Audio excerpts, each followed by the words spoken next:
Hello दोस्तों, कैसे हो आप सब लोग। आशा करता हूं कि आप सब लोग अच्छे होंगे। स्वागत है आप सभी का हमारे इस चैनल छाया जैन पर।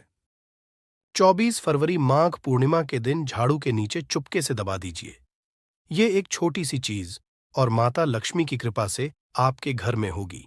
धन की वर्षा गाड़ी बंगला में आप खेलेंगे, कंगाल व्यक्ति भी माला माल हो जाएगा।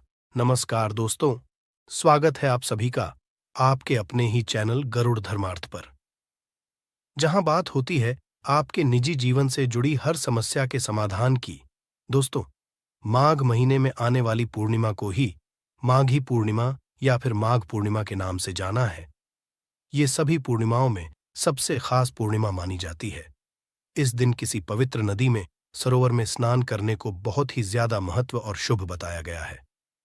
दोस्तों, माघ पूर्णिमा के अनुसार इस पूर्णिमा के दिन देवी देवता स्वर्ग से धरती पर आते हैं और गंगा में स्नान करते हैं, प्रयागराज में स्नान करते हैं। इसलिए इस दिन गंगा नदी या पवित्र नदी में स्नान करना बेहद शुभ माना जाता है। दोस्तों, माघ पूर्णिमा का आरंभ 23 फरवरी 2024 दोपहर 3:33 से शुरू होगा और 24 फरवरी 2024 को शाम 5:59 पर समाप्त होगा। दोस्तों, अभी तक आपको मैंने माघ पूर्णिमा की कई सारी बातें बता दी हैं, तो आपको जानना ये भी बहुत ज्यादा जरूरी है जो मैं आज बताने जा रहा हूं। अब आपको मैं ये बताऊंगी कि माघ पूर्णिमा के दिन यदि आप ठीक तरीके से पूजा साधना क्रिया करते हैं तो आपको भगवान विष्णु जी और महालक्ष्मी जी का आशीर्वाद तो मिलेगा ही। भगवान विष्णु जी के आशीर्वाद से जीवन में गरीबी, दरिद्रता, परेशानी, कष्ट, दुर्भाग्य सदैव के लिए खत्म होगा ही।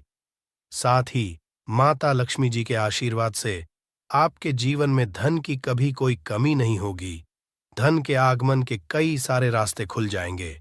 आपके पास यदि घर नहीं है तो घर होगा, प्रॉपर्टी नहीं है तो प्रॉपर्टी होगी, गाड़ी नहीं है, बंगला नहीं है, जो भी नहीं है, आप हर एक मनोकामना को, धन प्राप्ति से जुड़ी हर समस्या का समाधान इस माघ पूर्णिमा पर कर सकते हैं। क्योंकि इस बार की जो माघ है ना, वो पूरे 30 सालों के पश्चात आई है। दोस्तों, माघ पूर्णिमा पर ऐसे शुभ और दुर्लभ संयोग बनने जा रहे हैं जिससे कि यदि आपकी कोई भी छोटी सी पूजा, साधना, क्रिया, कोई भी चीज यदि पूरे मन से आप पूरी तरीके से बिना गलती किए सही मुहूर्त में सही तरीके से कर लेते हैं, तो फिर आपका जो आने वाला पूरा साल है वो खुशियों से भरा रहेगा। धन संपदा की कभी कोई कमी नहीं हो पाएगी। दोस्तों, हर व्यक्ति मेहनत करता है, परिश्रम करता है। वो यही चाहता है कि उसको मेहनत और परिश्रम का फल मिले। आपके परिवार में कभी किसी को दिक्कत का सामना न करना पड़े।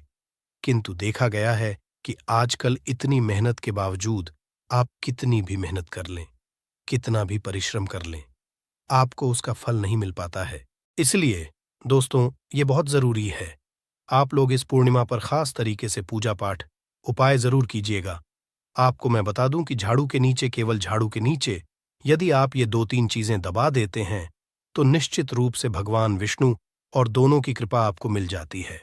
तो यदि आप भी चाहते हैं कि भगवान विष्णु जी और महालक्ष्मी की कृपा आप पर और आपके पूरे परिवार पर सदैव बनी रहे, तो तुरंत कमेंट बॉक्स में लिख दीजिए, जय श्री हरि विष्णु, जय मां लक्ष्मी।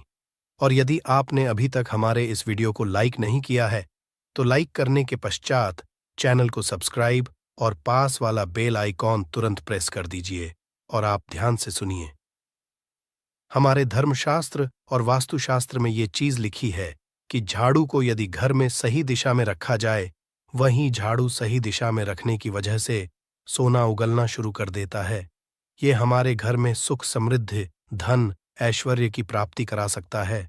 हमारे घर पर रखा छोटा सा झाड़ू माता लक्ष्मी का स्वरूप होता है। माता लक्ष्मी की कृपा इसके अंदर वास करती है, जिसके पश्चात हमारे जीवन में कभी धन की कोई कमी नहीं आती है।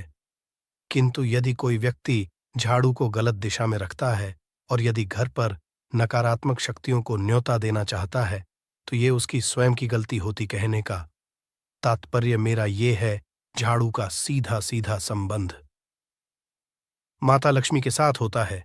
झाड़ू को वास्तुशास्त्र में पैसे खींचने का चुंबक बताया गया है। इस दिन, पूर्णिमा के दिन, आपको ये ध्यान रखना होगा कि आप कृपया करके नहाने धोने के पश्चात एक झाड़ू खरीदकर जरूर ले आइएगा। पूर्णिमा का दिन एक ऐसा दिन होता है जिस दिन हमें झाड़ू तो जरूर ही खरीदना चाहिए। वहीं दूसरी ओर, यदि आपके घर पर कोई पुरानी झाड़ू है, टूटी फूटी बिखरी हुई, कृपया करके पूर्णिमा के दिन ही उसको आप बाहर फेंक दीजिए और घर पर नई झाड़ू ले आइए। वीडियो के शुरुआत में ही मैंने आपको बताया था कि ये जो माह पूर्णिमा है वो पूरे 30 साल के पश्चात आई है। बहुत ही दुर्लभ और शुभ संयोग के साथ आई है। जिस दिन की गई कोई भी पूजा साधना क्रिया आपको भगवान से जोड़ती है। भगवान विष्णु और माता लक्ष्मी जी के आशीर्वाद में वरदान भी आप प्राप्त कर सकते हैं। ब्रह्मांड की कई महासर्व शक्तियां इस समय धरती पर वास करती है और वो आशीर्वाद दे सकती है। क्या आपको पता है, झाड़ू के ऊपर पूरा एक अध्याय है। वास्तुशास्त्रों में झाड़ू के ऊपर हमें साफ साफ लिखा हुआ है, शास्त्रों में, कि किस दिन आपको झाड़ू खरीदना चाहिए, किस दिन उसे हटाना चाहिए, झाड़ू को कहाँ रखना चाहिए, खरीदते समय क्या नियम होते हैं। पूरा एक अध्याय लिखा हुआ है।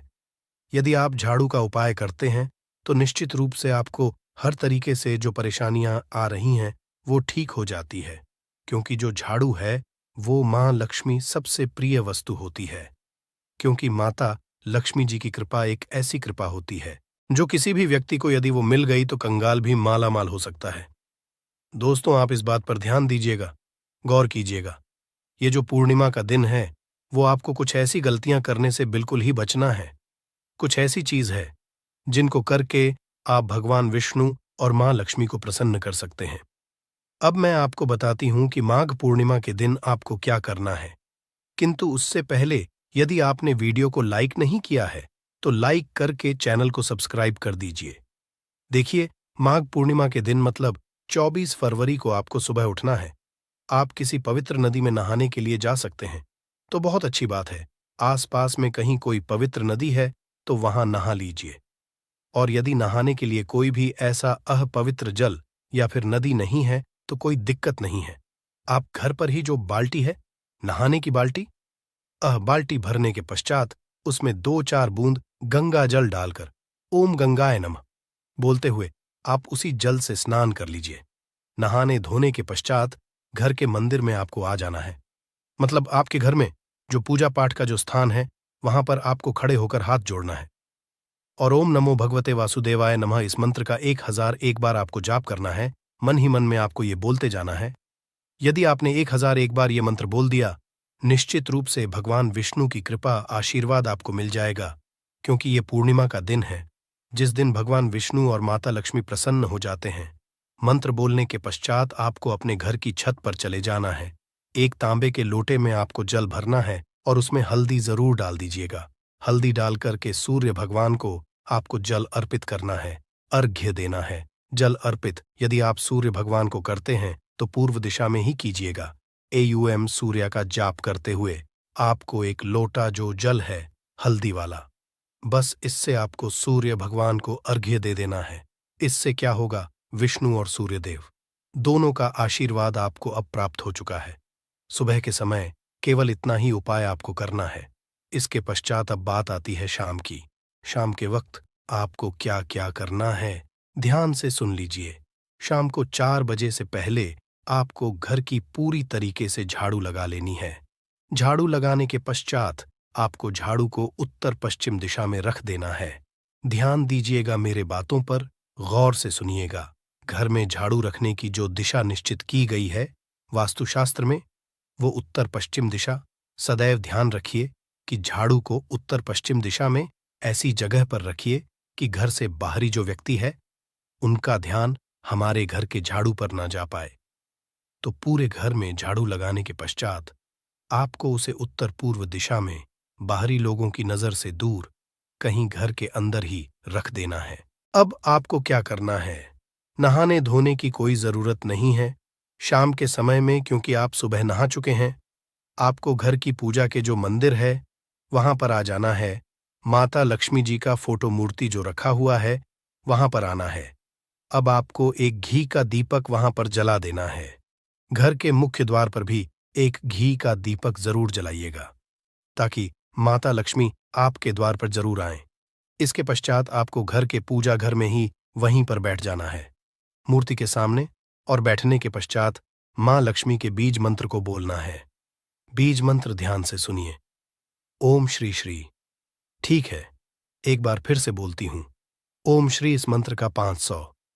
एक बार आप इस बीज मंत्र का जाप कीजिएगा। इस मंत्र का जाप करने से माता लक्ष्मी जी तुरंत आपके घर के अंदर प्रवेश कर जाएंगी। अब आपको घर के उत्तर पश्चिम दिशा में, जहां पर आपने झाड़ू रखा था, वहां पर रात्रि में जाना है। सोने से पहले अब आप चाहते हैं कि पूरे साल आपके घर में धन आता रहे। धन के जो रास्ते हैं वो खुले रहे। परिवार का हर एक व्यक्ति तरक्की करे। पूरे साल धन आगमन से आप निश्चिंत हो जाए। तो को क्या करना है, वहीं पर गिन करके 5 इलायची रख देनी है। आप चाहते हैं कि पूरे साल घर में धन का वैभव बना रहे, धन टिका भी रहे, तो आपको 5 लौंग भी रख देनी है। ठीक है, आप चाहते हैं कि आपके कर्ज से जुड़ी जो समस्या है वो समाधान हो जाए, पिछले जो भी कर्ज है उनसे आप निपट सकें, वो खत्म हो जाए, तो आपको एक नमक का टुकड़ा वहां पर रख देना है। आप चाहते हैं कि आपके घर पर किसी की नजर लग चुकी है, नजर दूर हो जाए, आपके घर का वातावरण बहुत अच्छा, केवल एक कपूर आपको वहां पर रख देनी है। इसके पश्चात आपको सो जाना है। अब अगले दिन यानी कि 25 फरवरी के दिन आपको सुबह में उठना है। एक लाल कपड़ा लेना है, जो आपने लौंग, इलायची, कपूर, जितनी भी चीजें आपने वहां पर रखी थी उन्हें उठाना है। मौली धागे से उसे बांध देना है कपड़े को अपने घर की अलमारी में। अब आप इसे रख दीजिएगा। केवल इतना आपको करना है। 25 फरवरी के दिन इतना ही काम आपको करना है। ये उपाय आप कीजिएगा, आपको बहुत ज्यादा फायदा होने वाला है। ये जो भी उपाय मैंने आपको बताया है वो वास्तुशास्त्र के हिसाब से ही बताया है। इसमें गलती की कोई गुंजाइश मत रखिएगा। आपके पूरे परिवार का कल्याण होगा। तो ये थी आज की विशेष जानकारी। उम्मीद है ये जानकारी आपके काम आएगी। अगर वीडियो अच्छा लगा हो तो एक लाइक अवश्य कर दीजिए और रोजाना नई नई जानकारी प्राप्त करने के लिए हमारे इस चैनल को अभी सब्सक्राइब करें। धन्यवाद।